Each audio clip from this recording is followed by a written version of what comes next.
परम प्रेम में श्री श्री ठाकुर परम आराध्या जगत जननी श्री श्री बड़मा परम पूज्यपाद और श्री श्री बड़दा परम पूजनीय वर्तमान आचार्य श्री श्री दादा के श्री चरणों में मेरा कोटि कोटि प्रणाम।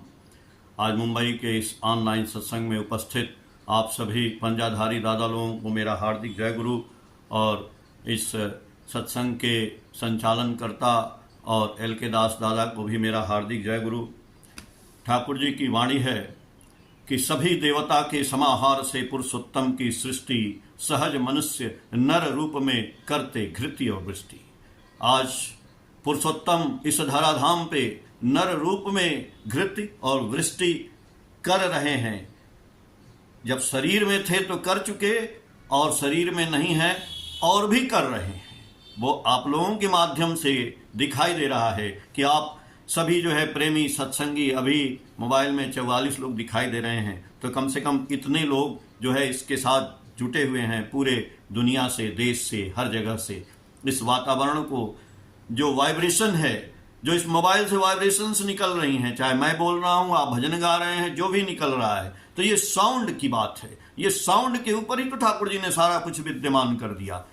ये ओम जो निकला, ठाकुर जी बोले कि ओम एक साउंड है, लेकिन उस ओम के अंदर से जैसे बीज निकलता है, बीज में से कोपल निकलती है, एक वृक्ष निकलता है, एक छोटा सा पौधा निकलता है, तो वैसे ही ओम एक साउंड हुआ। लेकिन ओम के साउंड में से जब वो वृक्ष निकला, वो कोपल निकली, तो उसी को ठाकुर जी बोले कि ठाकुर जी के जो बीज मंत्र है वो निकला, रा एंड स्वा। तो ये जो निकला वो नीचे से निकला, जमीन से निकला, वैसे ही वो बीज मंत्र आज हमारे शरीर में दीक्षा के रूप में हमारे शरीर में डाल दिया गया। देखिए, इसलिए ठाकुर जी ने कहा कि देना ही पाने की जननी है। और ये तो प्रैक्टिकल है, प्रैक्टिकल बात है कि जो देगा वही पाएगा। क्या देना है, ये नेचर हमको सिखा रही है। नेचर में भी है, एक दोहा भी है कि वृक्ष कबहु नहीं फल भखै, नदी न संचय नीर, अपरमार्थ के कारणे साधुन धरा शरीर। पेड़ जो है अपना फल स्वयं नहीं खाता है, नदी अपने पानी स्वयं नहीं पीती है। वृक्ष कबहु नहीं फल भखै, नदी न संचय नीर। ये क्यों है? ये दूसरे के लिए वो दान करते हैं, वो देते हैं। नदी अपना पानी देती है, गंगा जी पानी दे रही हैं, लोग पी रहे हैं तो गंगा की पूजा हो रही है। वृक्ष फल दे रहे हैं, इसलिए उनकी इज्जत बढ़ती है, उनको सिंचाई किया जाता है, उनको पूजा जाता है। हर वृक्ष से जो फल नहीं देता है तो क्या कुछ नहीं देता है? उसके पेड़ से, उसके छाल से, न जाने क्या क्या वो देते ही रहता है। ठीक उसी तरह से, उसी नेचर के अनुसार हम लोग भी हैं। तो हम लोग मनुष्य के रूप में पैदा हुए, हमारे अंदर बुद्धि आ गई तो हमने ये सब करना शुरू किया। दुनिया की भवजाल माया मोह के चक्कर में आ गया। लेकिन हम इस माया मोह के चक्कर में जो मिला है उसको छोड़ दिए हैं, जो नहीं मिला है उसी के चक्कर में दौड़ रहे हैं, उसी के चक्कर में चारों तरफ हाहाकार मचा हुआ है। अरे अगर हमें संतोष हो जाए तो मालिक ने इतना सुंदर शरीर दिया है, इस शरीर के अंदर ही खजाना भरा पड़ा है, लेकिन वो खजाना निकलेगा कैसे? इसीलिए तो हमको गुरु करना है। सदगुरु आवे भेद बतावे, जब ज्ञान करे उपदेश, कोयला के मैला छूटे जब अग्नि करे प्रवेश। कोयला काला ही रह जाएगा जब तक उसके अंदर आग नहीं जाएगा। वो आग कौन है? वो आग हमारे प्रभु मालिक पुरुषोत्तम श्री श्री ठाकुर अनुकूल चंद्र जी हैं, जिनके सानिध्य में हम लोग आ चुके हैं। और जब सानिध्य में आ चुके हैं तो फिर कैसी इच्छा भाई? जब हमने गुरु कर लिया तो उनकी इच्छा के अनुसार चलना ही जीवन है। वो जैसे चलाएं वैसे चलेंगे, वो जैसे रखें वैसे रखेंगे, वो जो कराएंगे वो करेंगे। लेकिन हाँ, जो चीज हमें पहले मिला है उसका हम उपभोग करेंगे, उसका आनंद लेंगे, तभी इस जीवन का आनंद आएगा। लेकिन हम लोग जो मिला है उसको तो छोड़ चुके हैं, अपना चीज भूल गए हैं, खाली दूसरा पाने की चक्कर में आते हैं। इसलिए ठाकुर जी ने सत्यानुसरण में पहले ही लिख दिया था कि अर्थ, मान, यश इत्यादि पाने की आशा में मुझे ठाकुर बनाकर भक्त मत बनो। धोखा देने पर धोखा ही खाओगे जब तक तुम्हारे अंदर ठाकुरत्व जागृत नहीं होता है। ये ठाकुरत्व जागृत का मतलब क्या? मतलब वही कि गुरु के इच्छा के अनुसार चलना ही ठाकुरत्व जागृत है। वो जैसे बोले हैं वैसे करेंगे। देखिए, आदमी जब गुरु की इच्छा के अनुसार चलने लगता है ना, तो उसको कोई चीज सोचने की जरूरत नहीं है, कोई चिंता की जरूरत नहीं है। उसके जीवन में, किसके जीवन में झंझट तूफान नहीं आया? क्या मालिक के जीवन में नहीं आया? ठाकुर जी के जीवन में भी झंझट तूफान आए। पुरुषोत्तम भगवान श्री राम के जीवन में तो बहुत झंझट आया। जैसे शादी हुई वैसे ही उनको जंगल भेज दिया गया। और जब भगवान को ही जंगल भेज दिया गया, उससे बड़ा झंझट तूफान किसके जीवन में आएगा भाई? हम लोग तो घर में बैठे हैं, एसी चला देते हैं, पंखा चला देते हैं, कूलर चला देते हैं, सब कुछ सेफ्टी है, सुरक्षा है, चारों तरफ से गवर्नमेंट ने भी सुरक्षा दे रखी है, मेडिकल है, बीमार होते हैं तो ये है वो है, चारों तरफ की व्यवस्था है। जंगलवा में कौन था? भगवान जब गए जंगल में सीता जी को लेके, अपने भाई लक्ष्मण को लेकर के, तो जंगल में कौन डॉक्टर था? जंगल में कौन महल बना था? जंगल में कहां से खाना आएगा? जंगल में कहां से वस्त्र आएगा? वो तो नहीं बोले। आज हमको जो मिला है हम उसी में परेशान हैं। वाह भाई वाह, भगवान को इतना कष्ट हो गया और आपको हमको कष्ट हो रहा है तो बड़ा दर्द हो रहा है। जिस भगवान की हम पूजा करते हैं उनको कितना कष्ट हुआ, जिन हनुमान की हम पूजा करते हैं हनुमान जी को कितना कष्ट हुआ। हनुमान जी ने अपने गुरु, अपने पुरुषोत्तम, अपने परम प्रिय श्री राम के लिए कितना क्या नहीं किया। और वो भी पूछ करके नहीं कि भगवान हम जाएंगे जंगल लंका में तो कैसे आग लगाएंगे। भगवान ने कहा तुमको जाना है जाओ। ये नहीं है कि भगवान जाएंगे कैसे, नैया नहीं है, समुंदर में कैसे जाएंगे, वहां पहुंचेंगे तो क्या। आज हम लोगों को, अभी दादा ने बोला कि थोड़ा डीपी वर्क पे चर्चा, आज डीपी वर्क पे चर्चा क्या करना है? अभी डीपी वर्क का आदेश आया आश्रम से, गुरु इच्छा ही बलियसी। ठीक, तो हम 10 बार क्वेश्चन करते हैं, 10 बार सोचते हैं हम कैसे जाएंगे, हम कहाँ जाएंगे, हम कैसे, दोपहर हो जाएगा तो शाम हो जाएगा तो घर है, तो ठाकुर जी ने ये निर्देश नहीं दिया, आचार्य ने ये नहीं किया, तो और गुरु भाई नहीं जा रहे हैं, ये अरे सब गुरु भाई अगर आपकी बात सुन ले, साथ चले तो सारे हनुमान नहीं हो गए होते। एक ही हनुमान पैदा हुए, एक ही महात्मा बुद्ध हुए, एक ही सम्राट अशोक हुए, एक ही आप हैं। तो आप ही तो सर्वस्व हैं। सबसे पहले ठाकुर जी ने कहा कि अपने आप को आप हीन क्यों सोचते हैं भाई, आपके साथ मैं हूं। एक बार देवी प्रसाद मुखोपाध्याय ठाकुर जी के सामने आए। देवी प्रसाद मुखोपाध्याय को जानते हैं? ठाकुर जी के भक्त, जो ठाकुर जी के साथ हमेशा निरंतर रहते थे और उनकी बातों को लिखते थे। उनकी किताबें हैं, ठाकुर जी ने आलोचना प्रसंग और दीपरक्षी जो लिखा गया है वो आप पढ़िएगा। बांग्ला में है तो बांग्ला में है, तो अब उसको मोबाइल से ट्रांसलेट कर लीजिए, हिंदी में पढ़िए। अब तो बहुत बढ़िया आपको साधन मिल गया है, ट्रांसलेट करके पढ़ लीजिए। तो देवी प्रसाद मुखोपाध्याय एक बार ठाकुर जी के पास आते हैं, बोलते हैं कि ठाकुर आमी एकला एकला थाकते भालो लागे ना।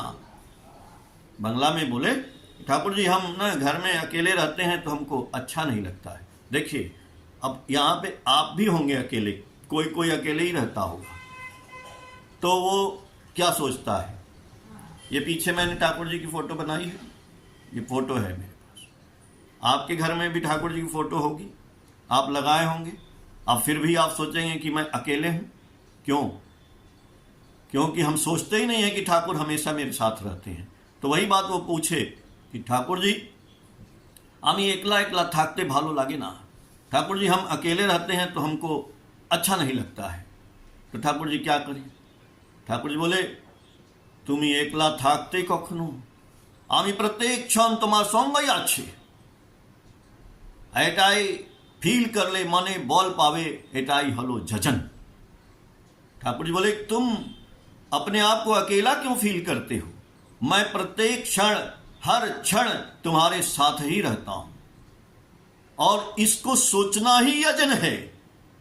ठाकुर जी बोले यजन याजन इष्टवृत्ति, तो यजन का मतलब क्या आज आप समझ लीजिए।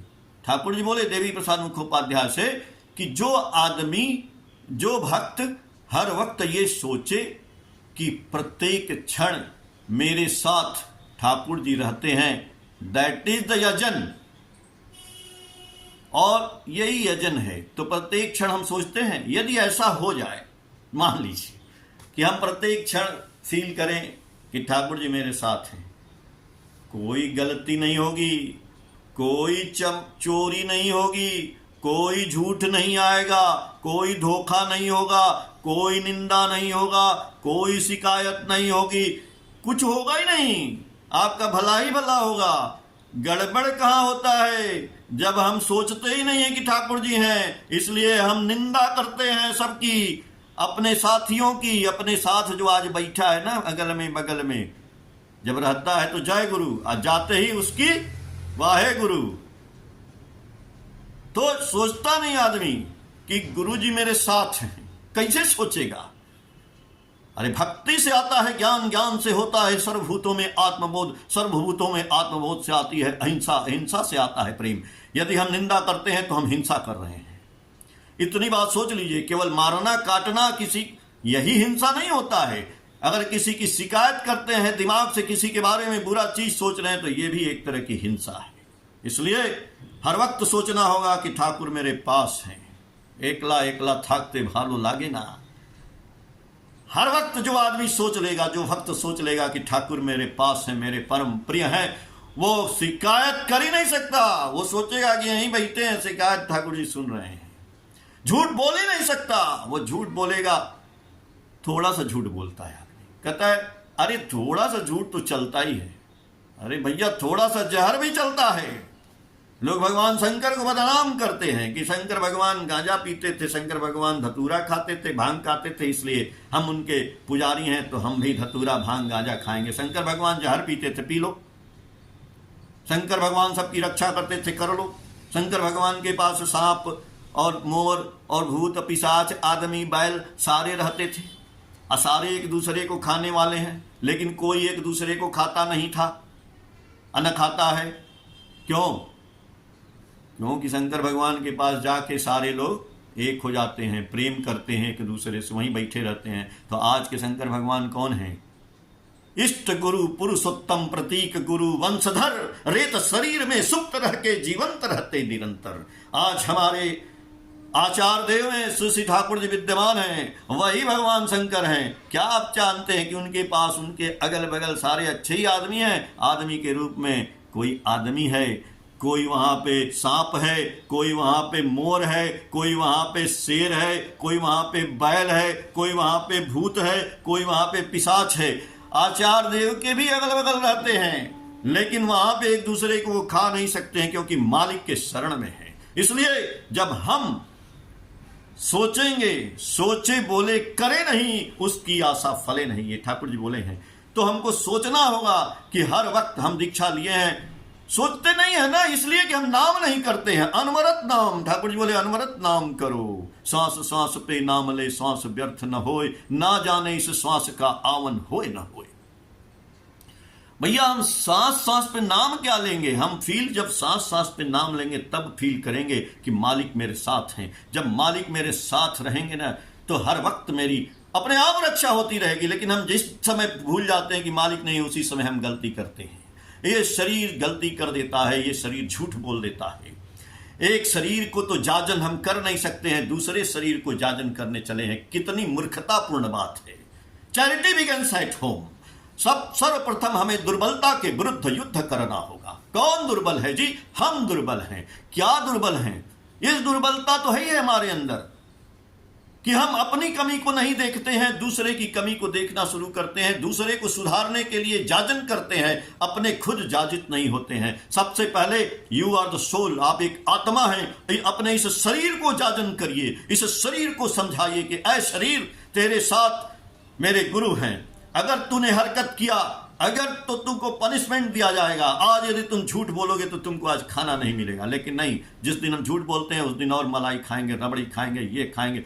आदमी, ठाकुर जी बोले थे नारी नीति में कि व्रत और नियम, व्रत और नियम तोड़ो नहीं, उनको क्यों करता है ये जानने की कोशिश करो। ठाकुर जी ने तो कहा है, उनकी वाणी भी है, तुम एकादशी व्रत करो, पूर्णिमा का व्रत करो, पुण्यवासी व्रत करो, जो जो आपके घर में व्रत होता है सारे व्रत करिए। कौन कहता है कि व्रत छोड़ दीजिए? ये व्रत आपके शरीर को फायदा का। पूर्णिमा का व्रत क्यों करते हैं? तो साइंटिफिक इफेक्ट है, साइंस है, विज्ञान है। ठाकुर जी से पूछे लोग, ठाकुर जी बोले कि जानते हैं पूर्णिमा के दिन क्या होता है? आप लोग भी जानते हैं। आप तो बंबई में यदि हैं तो बंबई में क्या समुंदर है? पूर्णिमा के दिन समुंदर का पानी बढ़ जाता है, ज्वार भाटा जिसको बोलते हैं। तो बड़े बड़े जहाज जो है पानी के बंदरगाह पे आ जाते हैं, पानी बढ़ जाता है। भाई इस धरती का पानी, इस ब्रह्मांड में जो धरती है इसका पानी पूर्णिमा के दिन ऊपर आ जाता है। वैसे ही ये शरीर भी प्रकृति का एक अंग है, तो इस शरीर में 80% पानी है। पूर्णिमा के दिन ये पानी ऊपर आ जाता है, ऊपर आ जाएगा तो यहाँ तक गले तक तो भरा ही रहेगा। अब पूर्णिमा के दिन ज्यादा खाएंगे तो अपच की शिकायत होगी। आप 2 रोटी भी खाएंगे, 4 रोटी खाएंगे, बोलेंगे भाई आज तो हम कुछ खाए नहीं लेकिन बहुत से डकार आ रहा है, अपच हो रहा है। आपको पता ही नहीं है कि आपका पूर्णिमा के दिन पानी भरा पड़ा है, इसलिए कम खाने की बात कही गई है। इसीलिए व्रत माने कम खाना। लेकिन आज लोग व्रत रहते हैं, मैं देखता हूं व्रत रहते हैं, कुट्टू का आटा, सिंघाड़े का आटा, तो किशमिश, तो काजू, तो बादाम, तो पता नहीं क्या क्या खा के और भर लेते हैं और एनर्जी उनको स्टोर कर लेते हैं। व्रत का मतलब है कुछ नहीं खाना, बिना अन्न जल के रहिए ना महाराज, मर थोड़े जाएंगे। ज्यादा से ज्यादा पानी पी लीजिए। वैसे तो ठाकुर जी का व्रत है जो वो करिए, लेकिन करना है क्यों? इस शरीर को जब हम यंत्र समझेंगे तब।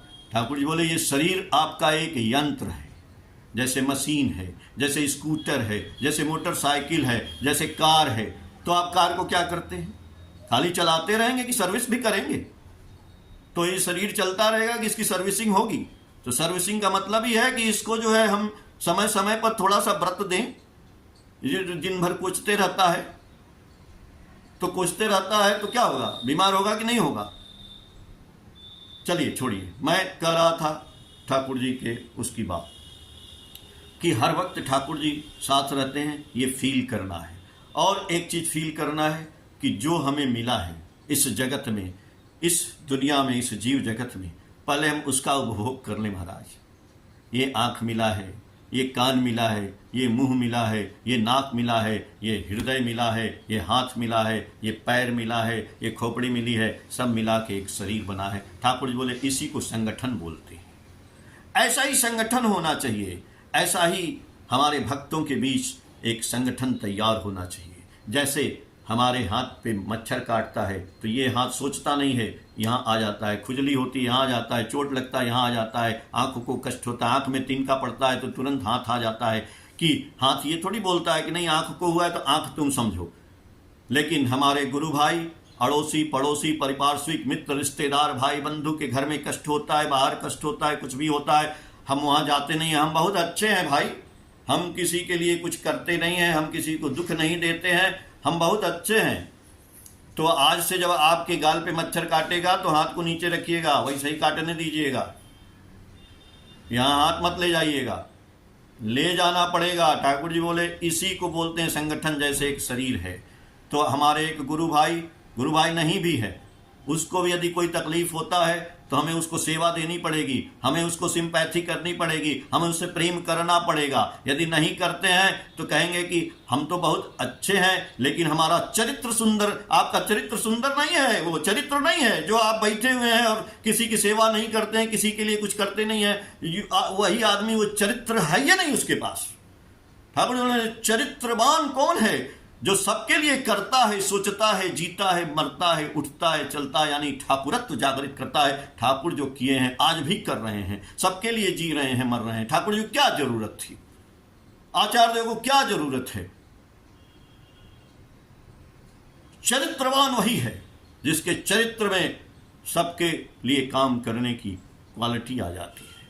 लेकिन आदमी तो सोचता है कि नहीं, हमको जो मिला है, आदमी कहेगा मेरे पास, अरे भैया 2 आंख है ना, आपके पास पैसा नहीं है? पैसा करते हैं, 2 किडनी है ना, 1 आंख बेच दीजिए, मिल जाएगा 10-20 लाख 5 लाख रुपया, काम चल जाएगा। 1 आंख से भी काम चलेगा, पत्थर की लग जाएगी। 1 किडनी बेच दीजिए, मिल जाएगा 20-50 लाख रुपया, जीवन चल जाएगा। तो कहे मेरे पास कुछ है ये नहीं है। इतना बढ़िया तो चीज है, सब कुछ है, इतना अंग है, बेचिए। लेकिन नहीं, इसको हम सजाए हुए हैं। तो किसके लिए सजाए हुए हैं? मालिक के लिए सजाए हुए हैं। ये मालिक का है, ये मालिक ने दिया है। तो जो कुछ मालिक ने दिया है उसको पहले उपभोग करना है। जो मैंने कहा ना, उसके ऊपर एक बहुत ही अच्छी बात बताते हैं शिवाजी की बात भी मैं देखता हूं आलोचना प्रसंग में और सात्वती में आते रहता है। शिवाजी की बात भी ठाकुर जी की है।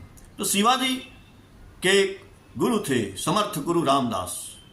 महाराष्ट्र की बात है, बम्बई से सत्संग हो रहा है, दिमाग में आ गया जो भी चीज ठाकुर जी बुलवाएंगे। तो समर्थ गुरु रामदास शिवाजी के गुरु थे। एक बार वो भिक्षा मांगने के लिए जब शिवाजी राजगद्दी पे आसीन थे तो दरवाजे पर सवेरे सवेरे पहुंचते हैं। बहुत अच्छी स्टोरी आप सुनिए। तो बोलते हैं भिक्षाम देही, अपना कमंडल उठाए और आवाज जा रही है। एक बार बोले, दो बार बोले, भिक्षाम देही, भिक्षाम देही। अंदर शिवाजी बैठे थे, उन्होंने बात सुनी, बोले ये तो मेरे गुरुजी की आवाज है भाई। तुरंत शिवाजी दौड़ते हुए आए और उनके चरणों पे गिर गए। बोले, अरे गुरुजी, आप मेरे दरवाजे पर भिक्षा मांग रहे हैं, ये शोभा नहीं देता है। बोले, नहीं, तुम मेरे शिष्य हो, आज मेरे मुंह से तुम्हारे लिए भिक्षाम देही की बात निकली है, आज हम तुमसे भिक्षा लिए बिना नहीं जाएंगे। बोले कि अरे गुरुजी, अच्छा 1-2 मिनट रुकिए, मैं अभी आता हूं। शिवाजी अंदर गए और 2 मिनट में आए और एक कागज का टुकड़ा लाए और वो कागज का टुकड़ा उनके कमंडल में डाल दिए। और कमंडल में डाल दिए तो बोले ये क्या लाए? बोले यही लाए हैं, देख लीजिए। उन्होंने उठा के देखा, उस कागज पे शिवाजी ने लिखा था कि मेरा ये जीवन और ये जितना भी है राजपाट महल सब कुछ ये आपको समर्पित है, ये आप ही का है। आप सिंहासन पे विराजमान होइए और मैं आपकी सेवा करूंगा। इतना बड़ा भक्त होना चाहिए, ठाकुर के लिए सर्वस्व न्यौछावर कर दिया। इसीलिए ठाकुर जी कहते हैं आप कितना भक्त है जो उनको 1 आना देता है, 2 आना, 6 आना, 8 आना, 16 आना देने वाला आज तक माई का लाल पैदा नहीं हुआ, आज भी नहीं पैदा हुआ कि वो 16 आना हमको दे दे। नहीं देता है ना, तो ठाकुर जी उससे पहले लेते हैं। देखिए, जमीन का नेचर का भी ये काम है, सबसे पहले आपसे वो लेता है। तो ठाकुर जी की जब हम दीक्षा लेते हैं ना, तो ठाकुर जी पहले उसको ठोकर देते हैं। जो कर्म किया है ना, उस कर्म का पहले उसको फल भोगना पड़ता है। और तुरंत दीक्षा लेगा, तुरंत कल सोचेगा अरे मेरे तो ठोकर लग गए पैर में, ये कौन गुरु की दीक्षा ले लिए। नहीं भाई, पहले नेचर तुमसे लेगा तब न तुमको देगा। पहले आपको यदि ठोकर लगा है, दीक्षा लेने के बाद आपके साथ कोई घटना घटी, दुर्घटना घटी, अनहोनी हुई, तो समझिए हाँ ठाकुर जी हमको ठोक रहे हैं। कैसे? गुरु कुंभार शिष्य कुंभ है, गड़गड़ काढ़े खोट, अंतर हाथ सहार दे, बाहर बाड़े छोट। गुरु जी कुम्हार हैं, चाक चला रहे हैं, उस पर मिट्टी रखे हैं, हाथ डाले घड़ा बना रहे हैं। जब टेढ़ा होता है तो इधर से लगाते हैं, थाप मारते हैं। तो यदि आपके जीवन में चोट आ रहा है, चपेट आ रहा है, खरोस आ रहा है, तूफान आ रहा है, तो समझिए गुरु जी हमको ठोक रहे हैं। नाम ही ठाकुर का, ठाकुर अनुकूल चंद्र, जो ठोकते रहते हैं। इसलिए झंझट तूफान जितना भी आवे, मन में रखना जोर। झंझट तूफान जितना भी आवे, मन में रखना जोर। माथे पर तेरे दयाल ठाकुर, क्या चिंता क्या विभोर। Don't worry, be happy. आपने ठाकुर को ग्रहण किया है, आप ठाकुर के पुजारी हैं। आपके बगल में ठाकुर जी बैठे हैं, आपके कंधे पे ठाकुर जी बैठे हैं। आज ठाकुर जी सशरीर नहीं है। किसी ने पूछा, ठाकुर आपको हम लोग भोग लगाते हैं तो आप खाते हैं? अगर आप खाते ठाकुर जी तो हम लोगों को बड़ा अच्छा लगता। जरा इस बात को ध्यान से सुनिए। आज के डेट में भी ठाकुर जी खाते हैं। कहीं कैसे? आप जो है रसगुल्ला ले आए, आप छेना लाए, ठाकुर जी को भोग लगा दिया। वो तो छेना आप ही खा गए, ठाकुर जी खाए नहीं। ठाकुर जी बोले मैं खाता हूं। किसके माध्यम से? मैं अपने एसपीआर के माध्यम से, अपने ऋतिक के माध्यम से खाता हूं। उसके कंधे पे सवार होके घूमता रहता हूं। अरे आपको पते नहीं, आपके कंधे पे बैठे पते नहीं, तो ऋतिक के कंधा पे क्या? ऋतिक को तो कोई इज्जतें नहीं कर रहा है। ठाकुर जी कह रहे हैं उस ऋतिक के कंधे पर मैं ही बैठा रहता हूं। यदि तुम उस ऋतिक को खिलाते हो ना 2 छेना या रसगुल्ला तो वो मैं ही खाता हूं बाबूजी। एक दिन अपने ऋतिक दादा को इसलिए प्रेम से कभी घर पे बुलाइए, 2 छेना खिलाइए और देखिए कि ठाकुर जी खा रहे हैं। ठाकुर बोले हैं ये बात, आप पढ़ लीजिएगा कि मैं ऋतिक के माध्यम से खाता हूं।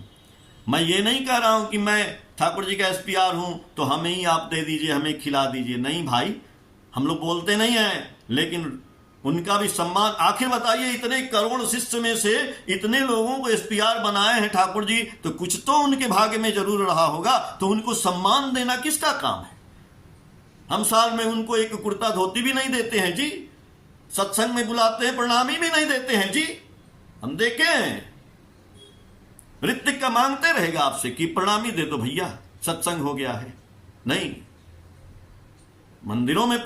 मंदिर में होता है 5-5 लोग सत्संग देते हैं, मैं देखता हूं जहां जहां है वहां ऋतिक दादा भी जाते हैं, लेकिन 5 लोग सत्संग किए, एक आदमी 1 रुपया भी ऋतिक को प्रणामी नहीं दिया, अब उसका सत्संग तो ऐसे ही खराब हो गया।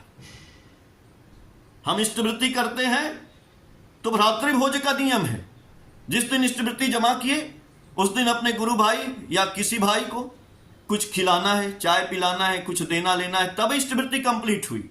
लेकिन वो भी नहीं करते हैं। ये सब छोटी छोटी बातें जानना जरूरी है। मैं आपसे मांग नहीं रहा हूं, मैं आपको ये धर्म की बात बता रहा हूं। यदि ठाकुर जी को आज भी जिंदा खिलाना है, कोई भी एसपीआर, कोई जरूरी नहीं कि हमको जो दीक्षा दी है भाई, कोई भी एसपीआर हैं, जो पंजाधारी दादा लोग हैं, जाजक हैं, अधर्यु हैं, ये भी हैं ठाकुर जी के पंजाधारी, आप उनको अपने घर पे सम्मान दीजिए, खाना खिलाइए और समझिए कि ठाकुर जी खा रहे हैं। प्रैक्टिकल बात है। तो शिवाजी जैसे भक्त कहां होंगे? शिवाजी ने तो सब कुछ उनको दे दिया। और समर्थ गुरु रामदास भी देखिए, बोले हाँ ठीक है, उस दिन से उनकी गद्दी पर बैठने लगे समर्थ गुरु रामदास। और शिवाजी उनसे बोले आप जो जो कहोगे, आप राजा हो और आप जो जो कहोगे मैं वो करूंगा। और उन्होंने अपने गुरु की इच्छा पूरी करते हुए मुगलों से टक्कर लिया और मराठा में नाम घोषित किया, और आज भी उनका लोहा लोग मानते हैं। इसीलिए मैंने पहले ही कहा था कि गुरु की इच्छा को पूर्ण करना ही हमारा जीवन है। यदि गुरु की इच्छा को हम पूर्ण नहीं करते हैं तो सब कुछ व्यर्थ है, बेकार है। तो एक दिन की मैं बात बताता हूं। समर्थ गुरु रामदास ऐसे नहीं बैठ गए, बोले कि तुम मेरे प्यारे शिष्य हो, तुमने सब कुछ दे दिया, लेकिन हम तो सन्यासी हैं जी। सन्यासी कुछ खाता पीता ग्रहण नहीं करता है, सन्यासी तो मांग मांग के खाता है।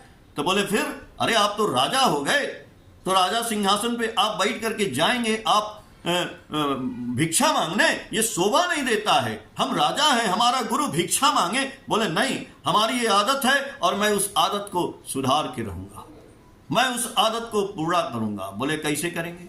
बोले मैं सवेरे निकलूंगा और एक घर में जाके भिक्षा मांगूंगा, जो मिलेगा उसी से मैं दिन भर अपना जीवन यापन करूंगा, उसी से। आज हम लोग तो ठूसे जाते हैं, खाए जाते हैं, सवेरे खाए शाम को खाए। अरे भैया रात को कम खाने की बात कही गई है। ठाकुर जी बोले 3 हिस्सा पानी, 3 हिस्सा खाना, 1 हिस्सा पानी का छोड़िए। थोड़ा कम खाइए, कम खाएंगे तो ज्यादा दिन जिएंगे, ज्यादा खाएंगे तो कम में दिन जिएंगे। तो समर्थ गुरु रामदास से बात डील हो गई। शिवाजी बोले ठीक है, आपको महल में नहीं खाना है, न मेरा खाना खाना है, तो आप जाइए भिक्षा मांग के लाइए, अपना खाइए, लेकिन रहिएगा यहीं। बोले हाँ रहेंगे तो यहीं, लेकिन हम मांग मांग के लाएंगे, खाएंगे। ठीक। ठाकुर जी क्या किए? ठाकुर जी भी सबसे मांगते रहे, जो जाता था उससे लोग अपने से देते भी थे, लेकिन ठाकुर जी सबसे मांगते थे, जिसका भला करना होता था उसी से मांगते थे। मैंने बोला ना कि नेचर का काम है कि उसे सब कुछ ले लेना। तो जब ले लेते थे ठाकुर जी, तो उसके घर में धन धान्य से परिपूर्ण हो जाता था। जैसे भगवान कृष्ण ने सुदामा से वो चावल ले लिया, और जब चावल ले लिया तो सुदामा का गरीबी और दुख दूर हो गया। जब तक सुदामा ने दिया नहीं, तब तक उनकी गरीबी दूर हुई नहीं। इसलिए जब जीवन में ऐसा मौका मिले कि ठाकुर जी के यहाँ कुछ देना है, हाथ खोल के दीजिए महाराज, हाथ खोल के दीजिए, कभी कमी नहीं होने वाला है, घर द्वार सब भरा पड़ा रहेगा। और समर्थ गुरु रामदास एक दिन सवेरे सवेरे निकले और एक दरवाजे पे गए और जा करके उन्होंने कहा भिक्षाम देहि। जैसे बोला अभी तो सुबह हुआ था, एक माँ जो है मिट्टी का चूल्हा होता है ना, तो पानी में मिट्टी डाल के और उसको साफ लीपा जाता है, उसको बोलते हैं पुतना, कपड़ा डालते हैं एक, उसको क्रोध आ गया, अरे सवेरे सवेरे अभी हम चूल्हा पोत रहे हैं और कौन भिखारी आ करके भिक्षाम देही मांग रहा है, रुको आज इसको बताते हैं। उसने देखा उखा कुछ नहीं, वो पुतना उठाया और इसे फेंक दिया, ले जा। और पुतना आके उनके पैर पे गिरा, समर्थ गुरु रामदास के। उन्होंने उसको उठाया, उस कपड़े को, चले गए। फिर कुछ देर बाद वो आई, देखी कि भैया पुतनवा ले आए पोते, देखी कि पुतना था ही नहीं, बोले है कोई होगा ले गया होगा। जब थोड़ा और देर हुआ, एक आध 2 घंटा बाद सब गांव के लोग जगे, सब हुआ, तो चर्चा चला कि भाई समर्थ गुरु रामदास तो रोज एक आदमी के यहाँ जाते हैं, आज किसके यहाँ आए थे? पता चला कि आज इन्हीं के यहाँ आए थे। तो उनको तो पता था नहीं कि रामदास आए थे। बोली अरे तो बड़ा गजब हुआ। अपने हस्बैंड से बोली कि मैंने तो पुतना फेंक दिया और पुतना भी नहीं मिल रहा है, लग रहा है वही लेके चले गए क्या? तो बोले अच्छा, तो बड़ा गड़बड़ की हो तुम। उनके पति बोले तो शिवाजी के गुरु हैं, अब तुमको और हमको गर्दन तो कट जाएगी आज तलवार से, आज बहुत दंड मिलने वाला है, घबराओ नहीं। पूरा गांव इकट्ठा हो गया, क्या हुआ क्या हुआ क्या हुआ? सब लोग डर के मारे, भैया आज तो दंड मिलने वाला है, आज तो ये लोग रामदास की बेइज्जती किए हैं, पुतना फेंके हैं। अब दोनों लोग भैया डर के मारे रो रहे हैं। थोड़ा दिन हुआ, उसके बाद उनके हस्बैंड बोले, गांव वालों की इकट्ठा किए, बोले चलिए माफी मांगते हैं शिवाजी से, देखेंगे क्या बोलते हैं। गए दरबार में, शिवाजी से माफी मांगने लगे। शिवाजी बोले कि क्या बात है?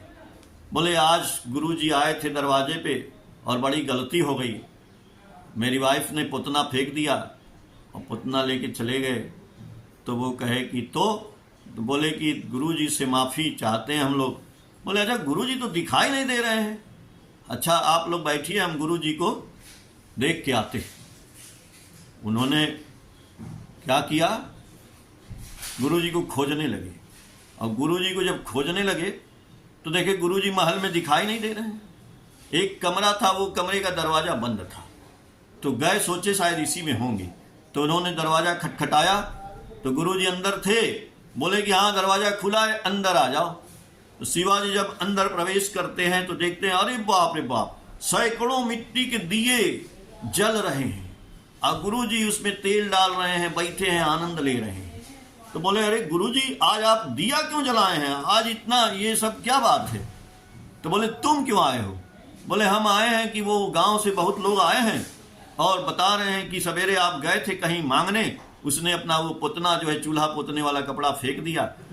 तो बोले हाँ वो फेंक दिया, तो हम तो उसी को लेके आए, मालिक ने वही हमको दिया सवेरे सवेरे, हम तो बोले थे कि जो चीज मिलेगा वही हम लेंगे और उसी को आनंद से यूज करेंगे। तो वो हम पुतना ले आए और ला करके उसको धो करके सुखाए, उस कपड़े का बत्ती बनाए, बत्ती बना के देखो दिया जला के आज मालिक के लिए आज दिया जलाए हैं, उसकी आनंद ले रहे हैं। देखो कितना अच्छा लग रहा है, तुम भी आनंद लो। ये देखिए गुरु की पॉजिटिविटी, ये होता है। जो मिला, पुतना भी मिला तो उसका भी उन्होंने यूज किया, उससे आनंद लेने लगे। आज हम लोगों को इतना सुंदर भगवान ने शरीर दिया है, आज इतना महंगा शरीर दिया है, इस शरीर को छोड़ करके हम इधर उधर भटक रहे हैं। इसलिए मैं कह रहा हूं पहले अपने इस शरीर को जाजन करना है, इस शरीर को मंदिर समझना है, इस शरीर में जो अच्छा विचार आए उसको तुरंत करना है, इस शरीर की प्रवृत्तियों पे लगाम लगाना है और अपने परपार्श्विक अपने वातावरण में हर लोगों की सहायता करना है और ठाकुर जी के यहाँ दान देना ही देना है। ये 5 नियम जो मैंने बताए ये स्वस्थैनी के नियम है, स्वस्थैनी वाले ही करेंगे, ये सबके लिए है भाई, ये सब लोग कर सकते हैं। क्या है जब शिवाजी के गुरु रामदास उस पुतना से बत्ती बना करके आनंद की प्राप्ति करते हैं, उन दोनों को, सबको, गांव वालों को माफ कर दिया गया, वो चले गए। अब वो ज्ञान तो हम लोगों को लेना है कि मालिक ने जो दिया है उस आनंद का उपभोग करें या मालिक के साथ पास जाकर के दिन भर अपनी समस्या दें। अरे सारी समस्या का समाधान तो ठाकुर जी ने सत्यानुसरण में दे दिया। उसके बाद इतनी किताबें ठाकुर जी की हैं, इतना सत्संग हो रहा है, हम लोग बोल रहे हैं, आप लोग बोल रहे हैं, सब लोग बोल रहे हैं, बता रहे हैं। तो ठाकुर जी ने बोला कि आप अपने पास एक पेन और एक डायरी रखिए, जो विचार मन में आए उसको लिखिए, जो अच्छी बातें सुन रहे हैं, आज जैसे आपने ये बातें सुनी, कुछ 1-2 लाइन उसमें लिख लीजिए जा करके। वो डायरी पेन हमेशा अपने पास रखिए और उसको लोगों में प्रसारित करिए, फैलाइए। लेकिन हाँ, इस सब कुछ को करने के लिए हर समय फील हो कि ठाकुर मेरे पास हैं, तो एक काम जरूर करना है भाई। देखिए, बिना इंजन स्टार्ट किए गाड़ी चलने वाली नहीं है। तो ये जो इंजन है ना, ये मशीन है ना, मैंने बोला ना कि ये क्या है, शरीर एक मशीन है। ठाकुर जी ने बोला कि ये सबसे उत्तम मशीन है मनुष्य का शरीर। तो इस मशीन को, जैसे पहले रेलगाड़ी चलती थी, ट्रेन चलता था, तो उसमें क्या होता था, कोयला डाला जाता था और पानी गर्म किया जाता था। तो कोयले और पानी से, पानी क्या होता था, उसमें से स्टीम बनता था, भाप बनता था। तो भाप की वजह से वो ट्रेन चलती थी। अभी जैसे कुकर में है, कुकर में आप दाल डाल दीजिए, चावल, आलू, कुछ भी डालिए और उसमें पानी डाल के उसको बंद करिए, तो भाप की वजह से वो स्टीम आता है, सीटी में बजता है ना। स्टीम में बहुत बड़ी शक्ति है, बहुत ताकत है, और उस स्टीम से ही इंजन चलता है। आज पेट्रोल से स्टीम, मतलब नियम वही है जो जेम्स वाट ने किया था। जेम्स वाट की नाम सुने होंगे, वहीं से आविष्कार हुआ था, जिसने चाय की केतली पे जब ढक्कन हिल रहा था, कोयला रखा तो वहां से कोयला गिर गया। तो एक आदमी ने ये सोचा कि स्टीम में बहुत शक्ति है, तो हम भी तो इंसान हैं, हम भी तो सोच सकते हैं कि ये मशीन में बहुत बड़ी शक्ति है। इस मशीन में स्टीम कैसे बनेगा, इस मशीन में पेट्रोल कैसे जाएगा, इस मशीन को कैसे चलायमान करेंगे। ये मशीन में जब स्टीम बन जाएगा तो ये चलने लगेगा। इस मशीन में प्रेशर कुकर मान लीजिए ये है, इसमें स्टीम बनेगा, तब न ये शरीर चलेगा, तब न ये कार्य करेगा, तब कार्य ईश्वर की पूजा होगी। तो स्टीम कैसे बनेगा, उसमें आग लगाना पड़ेगा। मैंने बोला ना पहले ही कि सदगुरु आवे भेद बतावे, जब ज्ञान करे उपदेश, कोयला के मैला छूटे जब अग्नि करे प्रवेश। इसमें अग्नि को प्रवेश कराना पड़ेगा। रामधारी सिंह दिनकर की एक कविता है कि तुम एक अनल कण हो केवल, अनुकूल हवा लेकिन पाकर उड़ जा सकते, छप्पर तक अंबर तक आग लगा सकते।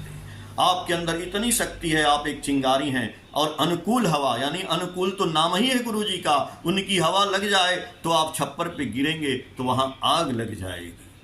तो स्टीम बनाना है, कैसे बनेगा, नाम से। हरि नाम करने सब किछु भालो हो जाए, रोग शोक दुख ताप किछु थाके ना। ठाकुर बोले छेन, नामई ब्रह्म आमी ब्रह्म धरते पारे।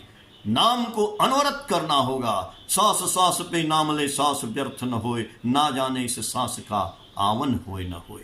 जब हर वक्त नाम चलेगा, अनवरत नाम, ठाकुर जी करे अनवरत नाम करो, बख विदारण कर सीना फाड़ दो तो सीताराम सीताराम। मुख बंद हवे ना, मुंह बंद नहीं होना चाहिए, अनवरत। आप भीड़ में एकांत में कहीं भी हैं, बहाना न बनाइए कि एकांत नहीं है तो मैं नाम नहीं कर पाता हूं। भीड़ में गाली देते हैं तो बहुत ज्यादा परिणाम हो जाता है। क्यों भाई, भीड़ में गाली का प्रभाव पड़ता है तो भीड़ में नाम का प्रभाव नहीं पड़ेगा। आपको हर वक्त नाम लेना पड़ेगा। उस नाम लेने से क्या होगा, स्टीम बनेगा। इस शरीर रूपी इंजन में वो प्रेशर बन जाएगा, कुकर की तरह से सीटी मारने के लिए तैयार, इंजन चलने के लिए तैयार है। जब नाम लेंगे तो ये शरीर जो आलसी था ये कर्ममुखी बन जाएगा। तो कर्ममुखी बन जाएगा। जिसके पास काम नहीं है वो क्या करेगा, ठाकुर जी बोले, roll on like a flood over the suffering sorrow and calamities on this world with love service and sympathy. बाढ़ की तरह से जैसे बाढ़ आता है और गंगा का प्रवाह सब कुछ बहा ले जाता है, वैसे हमको दुनिया के लिए, दुनिया में जितने भी लोग हैं, परिवेश में, वातावरण में, हर आदमी के लिए, जीव के लिए, जगत के लिए काम करना है। इतना काम करना है कि बाढ़ की तरह से सबके दुख कष्ट, ये विपत्ति आपत्ति को हम दूर कर दें। तो हम दूर करें किस चीज से? 3 चीज दी हैं ठाकुर जी, धन की बात नहीं कर रहे हैं। लव, सर्विस एंड सिंपैथी, प्रेम, सेवा और सहानुभूति, ये 3 चीज सबके अंदर है, कोई बहाना ना बनाए। ये 3 चीज सबके अंदर है। यदि आप इन तीनों चीजों से सहायता कर सकते हैं तो करिए महाराज, वैसे ही ये शरीर खत्म हो जाएगा, कोई नहीं जानेगा। जय गुरु। ठाकुर जी सबका मंगल करें। जय गुरुदास।